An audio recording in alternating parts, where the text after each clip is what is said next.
However, we got to talk about Real Madrid. Yeah. This was not just a major scare. This is not good. A lot of bad stuff is happening, unfortunate stuff from Carlo Ancelotti. Being charged again on the appeal over tax fraud. Jude Bellingham getting his 2-game ban. But I just want to start with the game itself because we'll find fault with Real Madrid. Mm-hmm.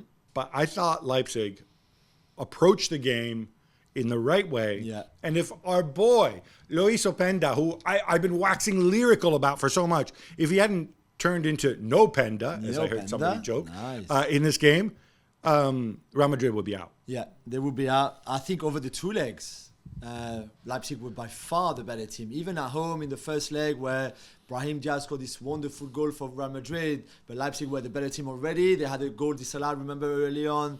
That was a little bit dodgy. And then they had chances as well in the first leg. Lunin made 11 saves, I think, or 9 saves in that first leg. And then again, last night at the Bernabeu, this time, they just bossed the game. And it's just, they got into really good position, and every time they made the wrong choice.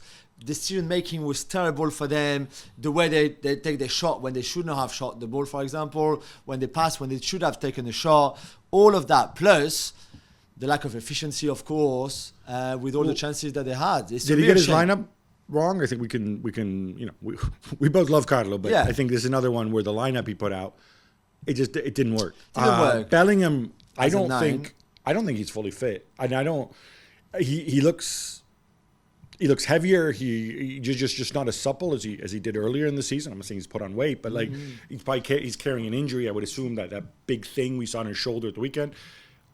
This was not the game, I think, to play the Bellingham through the middle thing with Vinicius. This was a game for Rodrigo. He made the change at halftime. Which is early. I guess his idea was maybe, I have Valverde in there, maybe we'll control possession more. But then when Tchouaméni has games like that, it ain't going to happen. Yeah, and to be fair, they were maybe a little bit better because Rodrigo offered a bit more threat going forward than in the first half, and they scored in the second half. And you were watching the game and you knew at some point they would punish Leipzig with their first chance. For all the chances missed by Leipzig, that Real Madrid would do that to them, and that's exactly what happened on the Vinicius goal. It's a nice goal. I think it's a bit naive from Willy Orban, the way he tries to defend. But the ball from Bellingham is good. There was one in the first half where Bellingham tried to find on the halfway line Vinicius in this kind of same way, and Schlager got a yellow card for kind of blocking the way. It's similar. They've done this before. I've seen them in La Liga. But even after that, even after the Vinicius goal, Leipzig leveled the score pretty quickly after that, and then after that finished the game really, really strongly. And to be fair, I think body language at the end of a game says a lot. And you could see that the Leipzig players were like, how are we out tonight? And the relief was very much on the Real Madrid players' faces. Real Madrid were poor against Valencia, and Sevilla. And Sevilla before that. Against Valencia, though, Vinicius had a big game. Mm-hmm. Against Leipzig, obviously scored the goal, but there's some question about whether he should have been on the pitch. Leipzig absolutely furious. I think that could easily have been a red card. I agree. Clearly his hands are on the neck of his Orban. Hands are around. It's not just on the chest, because he says like, I just pushed on the chest.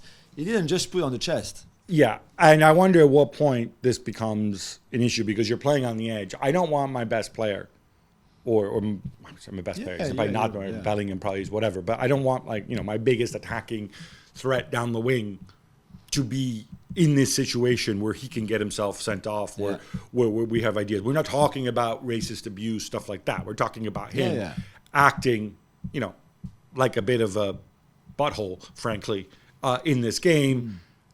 This is a huge game. You have to understand the situation. You cannot do that. You shouldn't have done the shove on Orban, totally needless, because who knows if Orban then says, let me go and break your kneecap since you shoved me, right? You don't know this is going to happen. Yeah. You don't need to do stuff like that. And then both hands around the neck. I mean, you don't need to have played at that level to do that. Yeah, definitely. Even if it's quick, it was strange. But I think it was a frustrating game for him. Yeah, he scored, but... Yeah, but he's not 19 anymore. I don't. The frustration thing. You're a professional, right? Because Henrik defended really well on him. I mean, I don't know what happened to Henrik, but on some games he looks literally.